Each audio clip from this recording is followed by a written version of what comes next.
sebenarnya ikhlas ni? LRT itu pematang power setuju atau tidak? Kita bincang isu perpaduan. Saya minta laluan boleh? Minta laluan, nak tanya pasal apa? Semuanya salah Cina. Kalah dalam pilihan raya Cina. Tak menang Cina. Jatuh motor. Iya, Johnson Huang itu udah resmi shake hand, udah resmi salaman sama Anwar Ibrahim, Perdana Menteri Malaysia, perihal Ya, jadi budaknya siapa? Padahal Indonesia. Di tirai bambu, di mana setelah berbulan-bulan terjadi ketegangan diplomatik, China akhirnya menyatakan kesiapan untuk mengikuti aturan baru yang ditetapkan oleh Malaysia. Halo, assalamualaikum warahmatullahi wabarakatuh. Ya, berjumpa lagi dengan saya Merbat Official. Oke, apa kabar hari ini? Mudah-mudahan kabar daripada teman-teman semuanya, semoga kabarnya sehat selalu. Oke teman-teman, seperti biasa, jom di video kali ini kita reaction lagi nih. Salah satu video yang bertajuk tentang Anwar Ibrahim kelabakan, ekspor Malaysia anjlok usai Tiongkok menjalani kerjasama dengan Republik Indonesia. Aduh, lagi-lagi ini kebalik teman-teman. Seharusnya yang kelabakan itu bukan Pak Anwar Ibrahim atau Menteri Malaysia, tapi Presiden Prabowo. Karena semuanya anjlok, termasuk salah satunya adalah rupiah anjlok. Terus harga sawit jauh lebih murah daripada harga sawit Malaysia. Dan terus teman-teman ya, harga minyak goreng jauh lebih mahal Indonesia daripada Malaysia. Padahal sama-sama produsen sawit terbesar di dunia. Kok bisa beda teman-teman ya? Kan aneh. Ini aneh teman-teman ya. Oke, seperti videonya, jom kita simak bersama. Let's go. Tak sebenarnya ikhlas ni? LRT itu pematang power setuju atau tidak? Kita bincang isu perpaduan. Saya minta laluan boleh? Minta laluan, nak tanya pasal apa? Semuanya salah Cina. Kalah dalam pilihan raya Cina. Tak menang Cina. Jatuh motor Cina. Tak boleh beli televisyen Cina. Semuanya Cina dalam negara kita. Yang berhormat ulul langat. Boleh minta laluan? Yang minta tu siapa? Tak semestinya bila ada Menteri Cina dia akan menindas Melayu dan Menteri Melayu yang bertanggungjawab. Saya rasa sudah sampai ketikanya untuk mulai tahun depan ni kita langkah dengan lebih berani lagi. Isu-isu tertangguh yang dianggap lebih sensitif atau kontroversial, kita kena berdepan dengan lebih tegas dan berani. Bagi saya, hujah yang diberikan oleh Menteri Pelancongan ini adalah alasan remeh temeh. Inilah orang yang sebenarnya memecah belahkan perpaduan yang ada di Malaysia. Tidak menghormati kedudukan bahasa Melayu sebagai bahasa kebangsaan. Saya juga ingin menemplak hujah bodoh Menteri Pelancongan Tiong ini. Dia ni Menteri Pelancongan Cina ke Malaysia. Dia ada prasarana yang memudahkan mereka. Saya berbalik dari Cina, Beijing dan Shanghai. Buat apa dia minta maaf di Cina itu? Ya? Berkenaan dengan kononnya kita tidak melayani pelancong Cina dengan baik. Tiongkok bisa sehebat saat ini menurut saya juga karena kemauan mereka untuk mempelajari hal-hal positif yang ada pada Amerika. Tiongkok sekalipun diserang dari berbagai macam sisi. Panggung geopolitik dan ekonomi Asia Tenggara sedang menyaksikan sebuah pergeseran radikal yang membuat peta kekuatan lama runtuh seketika. Selama ini, Malaysia begitu jemawa dengan posisinya sebagai salah satu pemain utama ekonomi kawasan. Namun, kesombongan itu kini harus dibayar mahal karena mereka salah membaca arah permainan global. Di saat Kuala Lumpur terlalu sibuk dengan retorika luar negeri yang keras dan penuh sindiran layaknya negara kelas atas, Tiongkok sebagai raksasa ekonomi dunia justru memilih untuk memalingkan wajah dengan dingin. Hukuman sunyi dari Beijing ini langsung memukul telak urat nadi perekonomian jiran, membuktikan bahwa dalam diplomasi internasional, ego yang terlalu besar tanpa didukung kartu nyata di tangan hanya akan berakhir tragis. Keterpurukan Malaysia semakin nyata ketika data perdagangan menunjukkan bahwa ekspor mereka ke Tiongkok ambruk hingga menyentuh angka 40%, sebuah hantaman brutal yang belum pernah terjadi sebelumnya. Sektor kelapa sawit yang selama ini menjadi mahkota kebanggaan dan lambang kemakmuran Malaysia, kini justru menjadi saksi bisu kejatuhan mereka setelah volume pengirimannya anjlok hampir 39% hanya dalam waktu singkat. Ironisnya, di tengah kepanikan para petani dan merosotnya harga niaga berjangka di Bursa Kuala Lumpur, pemerintah mereka justru mencoba menutup lubang tersebut dengan narasi heroik yang meminta rakyat untuk tidak bergantung pada Tiongkok, sebuah pembelaan diri yang terbaca sebagai bentuk penyangkalan atas kegagalan strategi mereka sendiri. Di belahan lain kawasan yang sama, Indonesia justru memilih jalan yang jauh lebih cerdas, Membosankan bagi para pencari panggung, namun terbukti sangat mematikan bagi kompetitor. Tanpa perlu banyak drama politik identitas ataupun konferensi pers yang bombastis, Jakarta fokus mengerjakan pekerjaan rumah strategis, mulai dari menjaga stabilitas politik dalam negeri hingga menjamin kepastian regulasi. Hasil dari konsistensi ini langsung terlihat nyata, di mana fokus investasi dan kemitraan strategis Tiongkok kini sepenuhnya dialihkan ke Indonesia, meninggalkan Malaysia yang terpinggirkan secara halus dan perlahan berubah menjadi sekadar penonton di sela-sela obrolan bisnis internasional. Kenaikan kelas Indonesia dari yang Kenaikan kelas Indonesia tentunya. Akhirnya China itu mengaku Indonesia sebagai mitra, sebagai diplomasi. Padahal di samping itu Malaysia juga dibutuhkan oleh China untuk dibuat kerjasama, teman-teman ya. Bahkan lebih erat China atau Tiongkok ke Malaysia dibandingkan dengan Indonesia, teman-teman ya. Nanti kita cek fakta sebenarnya. Kita lanjut dulu video ini seperti apa. Nanti jangan lupa komen, teman-teman ya. yang dulunya sering dijadikan bahan olok-olok, kini resmi menjelma menjadi mitra utama dan paling terpercaya bagi Sang Naga Asia. Data terbaru mencatatkan lonjakan fantastis pada ekspor minyak sawit mentah atau CPO Indonesia yang melesat sebesar 11,62% dengan total pengiriman menembus belasan juta ton ke pasar global. Angka-angka ini tidak bisa berbohong dan menjadi bukti otentik bahwa Tiongkok tidak lagi membeli komoditas atas dasar nostalgia atau kedekatan emosional, melainkan karena Indonesia mampu menjamin volume pasokan, stabilitas harga, serta kontinuitas jangka panjang yang tidak bisa dipenuhi oleh Malaysia. Malaysia belakangan ini terlalu banyak gaya. Retorika luar negerinya keras, penuh sindiran, seolah-olah sedang bicara dengan negara selevel G7. Masalahnya satu, lawan bicaranya adalah China, naga ekonomi, mesin industri dunia. Negara yang kalau bersin, pasar Asia Tenggara langsung pilek massal. Tapi Malaysia bicara seakan-akan punya kartu truf. Seakan-akan Beijing butuh Kuala Lumpur lebih dari Kuala Lumpur butuh Beijing. Ini bukan percaya diri, ini salah ukur badan. Sok dewasa tapi dompet masih ngutang. Hubungan Malaysia-China itu bukan hubungan romantis, itu hubungan utang piutang ekonomi. Dan selama lebih dari 1 dekade, Malaysia itu hidup nyaman di bawah bayang-bayang perdagangan China. Ekspor ke China, investasi China. Manufaktur elektronik, sawit, properti, China lagi, China lagi. Lalu tiba-tiba dari negeri yang ekonominya sangat tergantung ini, keluar kalimat sok bijak. Malaysia tidak boleh terlalu bergantung pada China. Kalimat ini kalau keluar dari Amerika mungkin terdengar strategis. Kalau keluar dari Jepang terdengar rasional. Kalau keluar dari Malaysia, kedengarannya seperti orang numpang hidup tapi ngomel soal tuan rumah. Masalahnya bukan pada isi kalimat. Masalahnya timing dan posisi. Kamu tidak bicara soal kemandirian ekonomi saat 40% ekspormu ke satu negara sedang ambruk. Itu bukan visi, itu denial. Isu minyak. Ngomong A, jalanin B. Kita masuk ke isu sensitif, wilayah dan eksplorasi minyak. Malaysia bilang terbuka untuk dialog.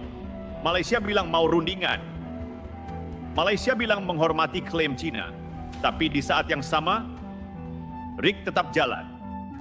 Eksplorasi tetap lanjut. Proyek tetap gas. China melihat ini dan berpikir sederhana. Ini mau ngomong atau mau ngerjain?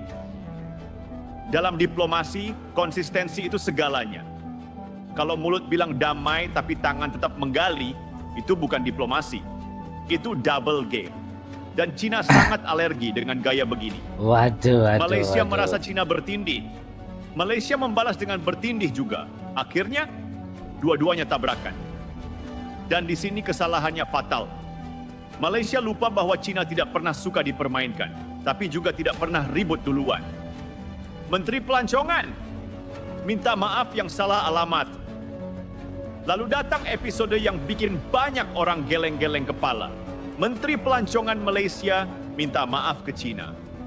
Maaf karena apa? Karena katanya Malaysia kurang ramah ke pelancong China. kurang bahasa Mandarin, kurang fasilitas yang sesuai. Pertanyaannya simple tapi menusuk. Dia Menteri Pelancongan Malaysia atau PR Officer pemerintah Cina? Sejak kapan sebuah negara harus minta maaf karena tidak mengubah dirinya agar menyerupai tamunya? Orang datang ke Paris bukan minta semua orang bicara Inggris. Orang ke Tokyo bukan minta papan nama Latin. Orang ke Beijing juga tidak minta dilayani bahasa Melayu. Wisata itu soal mengalami perbedaan, bukan menuntut penyesuaian total. Permintaan maaf ini bukan cuma canggung, ini merendahkan posisi negara sendiri. Dan yang Oke teman-teman ya, dalam video ini memang memojokkan Malaysia bahwa China sudah tidak membutuhkan Malaysia lagi. Tapi faktanya teman-teman ya, tidak seperti itu. Yang dibutuhkan China adalah kerjasama dengan Malaysia meninggalkan Indonesia. Coba kita cek seperti apa videonya. Let's go. Iya, Johnson Huang itu udah resmi shake hand, udah resmi salaman sama Anwar Ibrahim, Perdana Menteri Malaysia, perihal investasi Nvidia di Johor Bahru di Malaysia senilai 72 triliun buat investasi AI. Dan ini luar biasa. Kenapa? Karena Malaysia akan segera bisa menjadi ibu kota AI. Minimal dia. Memang Malaysia sudah menjadi ibu kota AI teman-teman ya di Asia Tenggara sekarang. Indonesia sudah tertinggal jauh dari Malaysia dalam perkara ini. Malu, Asia Tenggara. Sekali lagi Indonesia akan menjadi negara budak. Kenapa negara budak? Ya kalau zaman dulu kita hobi impor barang-barang dari Jepang, barang-barang dari Amerika Serikat. Tempe aja kacang kedelai lu impor dari Amerika. Sekarang lu harus siap-siap, Indonesia akan segera menjadi bangsa budak lagi untuk kesekian kalinya karena masa depan dunia adanya di AI. Dan Indonesia tidak punya AI. Yang punya siapa sih? Malaysia. CEO-nya Nvidia, Johnson Huang. Malaysia. Ada yang kata perjumpaan Yang Amat Berhormat Perdana Menteri dengan Jensen Huang, bos Nvidia, setakat sembang kosong sahaja. Tidak sama sekali ya. Tahukah anda YTL ialah salah satu daripada 5 Nvidia Cloud Partner dan satu-satunya Cloud Partner di luar Amerika Syarikat. Hari ini saya berada di tapak YTL Green Data Center di Kulai Johor di mana YTL dan Nvidia telah memeterai kerjasama strategik untuk membangunkan infrastruktur AI menggunakan tenaga hijau di Malaysia. Jumlah pelaburannya 10 bilion ringgit. Ini bukan angka kecil dan projek-projek mega ini bukan sahaja meliputi pembangunan pusat data AI dan penggunaan GPU yang dikuasakan Nvidia, tetapi yang paling penting ia akan mewujudkan model bahasa raya ataupun LLM berdaulat Malaysia sendiri. Inisiatif ini akan meletakkan Malaysia sebagai hub AI dan pusat kecemerlangan AI di ASEAN. Projek ini juga akan merangsang pertumbuhan bakat dan kepakaran dalam bidang berkaitan AI sekaligus menjana permintaan untuk jawatan yang lebih berkemahiran tinggi seperti saintis data, jurutera AI dan pakar-pakar teknologi lain. Inilah bukti bahawa setiap perbincangan dan perjumpaan Yang Amat Berhormat Perdana Menteri di peringkat antarabangsa bukan sekadar sembang kosong, tetapi adalah permulaan kepada pelaburan yang bakal mengubah lanskap ekonomi dan teknologi negara kita dari potensi. Jelas teman-teman ya, dalam hal ini saja Nvidia yang berasal dari Tiongkok itu lebih percaya Malaysia daripada Indonesia loh teman-teman. Kok bisa? Kok bisa? Itu jadi sebuah pertanyaan juga. Kenapa dalam video sebelumnya mengatakan bahwa PMX itu kelabakan karena Tiongkok sudah meninggalkan Malaysia dan memilih merapat ke Indonesia? Nvidia saja sudah enggan berinvestasi kepada Indonesia, itu enggan, lebih baik kepada Malaysia. Kan gila teman-teman. Perdana Menteri Datuk Seri Anwar Ibrahim menerima pujian daripada China atas peranannya sebagai pengerusi ASEAN dalam sidang kemuncak SCO 2025 di Tianjin.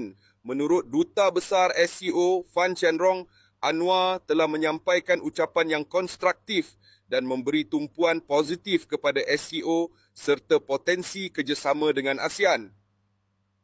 China turut menyatakan kesediaan untuk memperluas penglibatan dengan badan yang menghargai semangat Shanghai, prinsip kerjasama, kepercayaan dan saling menguntungkan. Langkah ini bukan sekadar simbolik, malah mengukuhkan kedudukan Malaysia sebagai penghubung diplomatik yang dihormati di peringkat global. Yang dihormati di peringkat global teman-teman ya.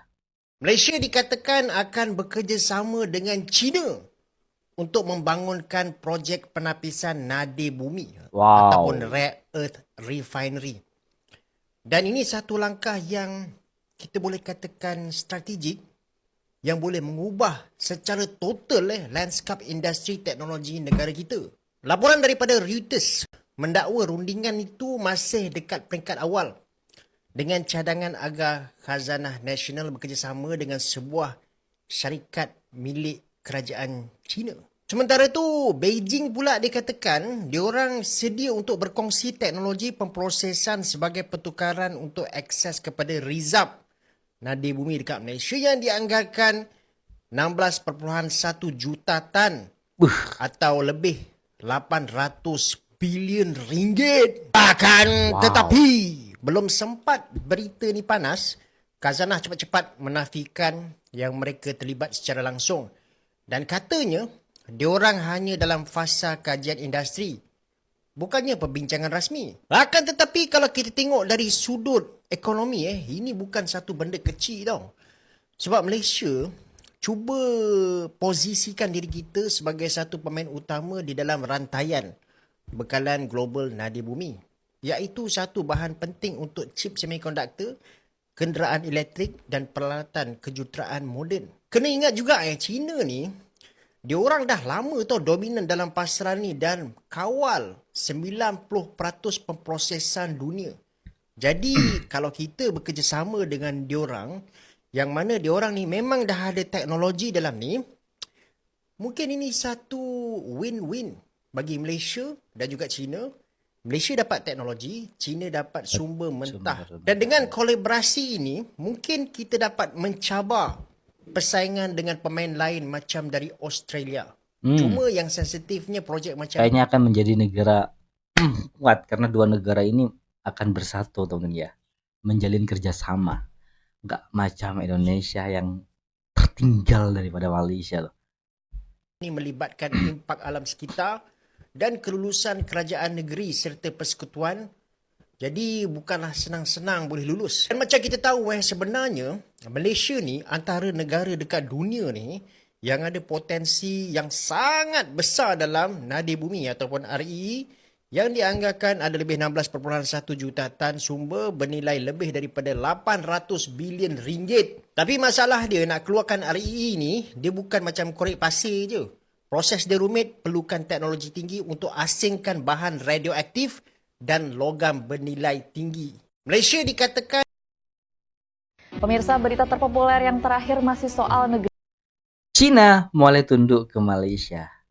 Indonesia mulai menjadi budak kepada dua negara ini, teman-teman ya.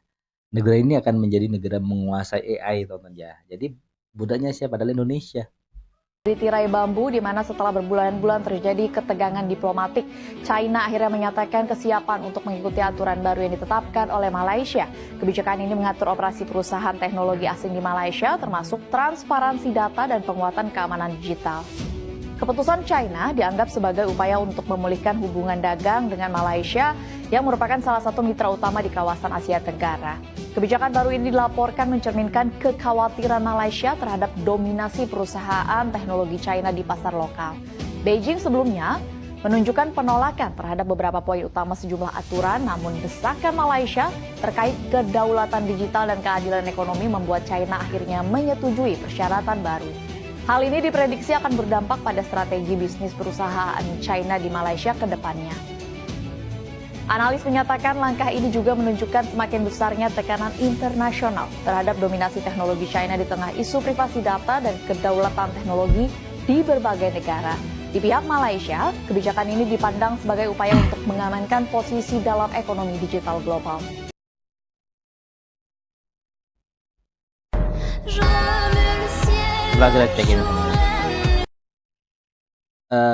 Telaga gas terbesar dunia milik Malaysia, lawatan resmi PMX ke Turkmenistan, bawa kabar besar buat negara.